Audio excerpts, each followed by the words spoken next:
조기 수축에 대해서 알아보도록 하겠습니다. 먼저 조기 수축이란 무엇인가요? 네, 조기 수축은 이제 심장에서 일어나는 부정맥 중에 한 종류고요. 일단 부정맥이라고 하면 맥박이 정상이 아닌 거를 부정맥이라고 하거든요. 근데 그 부정맥에는 아래에 이제 종류가 20가지가 넘게 있어요.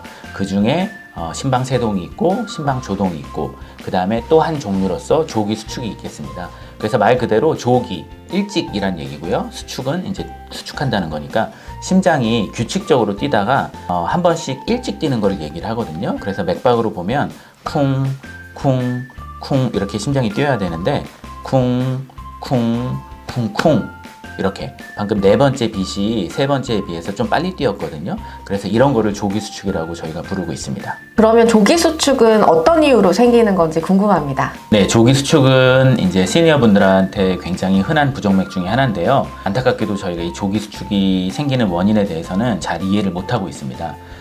어떤 연구자들에 의하면 이제 나이가 드시면서 고혈압, 당뇨 같은 그런 질환 때문에 미세혈관들이 막히면서 심장 세포들이 비정상적으로 뛰는 그런 조기 수축이 발생한다고 그런 연구가 있긴 하지만요.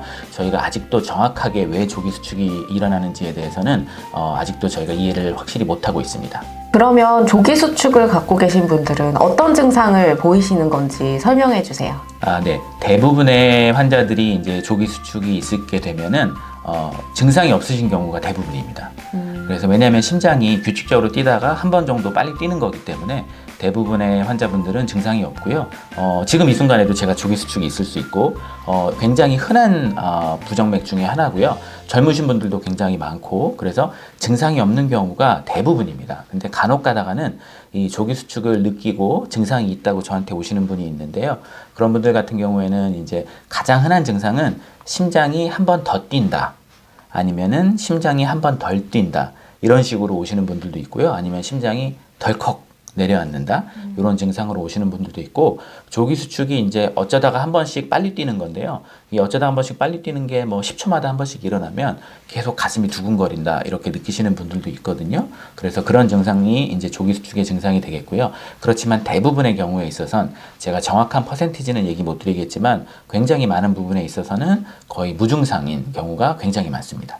그러면 심장이 조금 빨리 뛴다거나 늦게 뛴다거나 해서 방문을 하시면 어떻게 진단을 하시는 건지도 궁금해요. 네, 일단 조기 수축의 진단은요, 저희가 이제 심전도를 찍음으로써 알 수 있거든요. 그래서 이제 클리닉에 가시면 팔과 다리에 전극을 붙여서 저희가 빨간 종이로 심전도를 찍게 되는데요. 그 심전도만 보면 심장이 규칙적으로 뛰다가 한 번씩 불규칙하게 뛰는 경우가 있거든요. 그래서 그런 경우에는 저희가 이제 조기 수축이라고 진단을 하고요.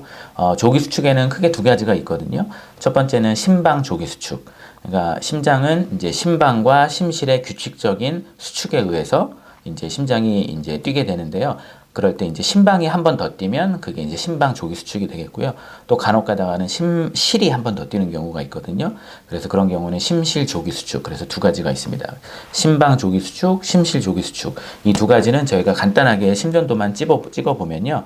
이 조기 수축이 심방에서 오는 건지 아니면 심실에서 오는 건지 정확하게 진단이 되고요. 또 최근에는 이제 전자 시계 같은 거를 차시면서 맥박이 좀 불규칙할 때 자기의 맥박을 검사해 보시는 분이 많거든요. 그래서 그러신 분은 이 시계에 저장된 심전도를 저희한테 가져오시는 경우가 많아요. 그럴 때는 저희가 이걸 간단하게 보기만 해도 바로 조기 수축을 진단할 수 있겠습니다. 조기 수축은 증상이 없는 경우가 대부분이라고 했는데 그러면 꼭 치료를 해야 하는 건지, 치료를 해야 한다면 어떻게 치료하는 건지 설명 부탁드립니다. 네, 이 조기 수축은 굉장히 많은 분들에서 나타나기 때문에 얼마나 많은 빈도로 나타나느냐가 중요하거든요. 그래서 실제로 저희가 조기 수축이 몇 프로에서 나타나느냐 이런 식으로 검사를 하는데요. 심전도 패치 테스트를 통해서 전에 말씀드렸던 심전도 패치를 저희가 가슴에 붙여드려서 24시간 동안 모든 맥박을 분석을 하거든요. 그래서 그 중에 과연 몇 퍼센트가 조기 수축이냐 이렇게 저희가 분석을 하는데요. 보통 1% 미만일 때는 저희가 정상이라고 보고요. 예를 들어서 심장이 100번 뛰는데 그 중에 한 번 정도 조기 수축이 있다? 그러면은 저희가 그건 정상이라고 생각을 하거든요. 그런 경우에는 대부분 증상이 없기 때문에 지켜보고요. 뭐 한 3, 4%, 4, 5% 정도만 돼도 저희가 좀 지켜보는 경향이 많고요. 만약에 이게 10%, 15%를 넘어간다. 그러면 저희가 약물로서 일단은 치료를 시도를 하고요. 저희가 쓰는 약은 베타블로커라는 약이 굉장히 흔한 약인데요. 그런 약을 치료를 하게 되면 8%, 9%, 10% 됐던 조기 수축이 2, 3%, 뭐 1% 미만으로 줄어드는 경우가 굉장히 많기 때문에 굉장히 효과적인 약이고요.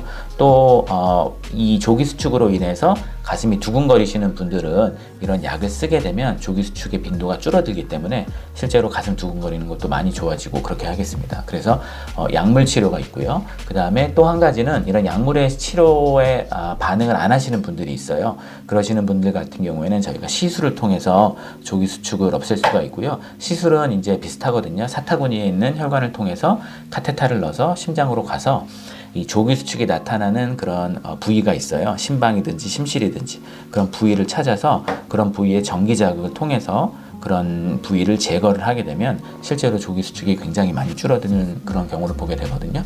그래서 약물 치료, 그 다음에 시술 치료 이렇게 두 가지가 있겠습니다.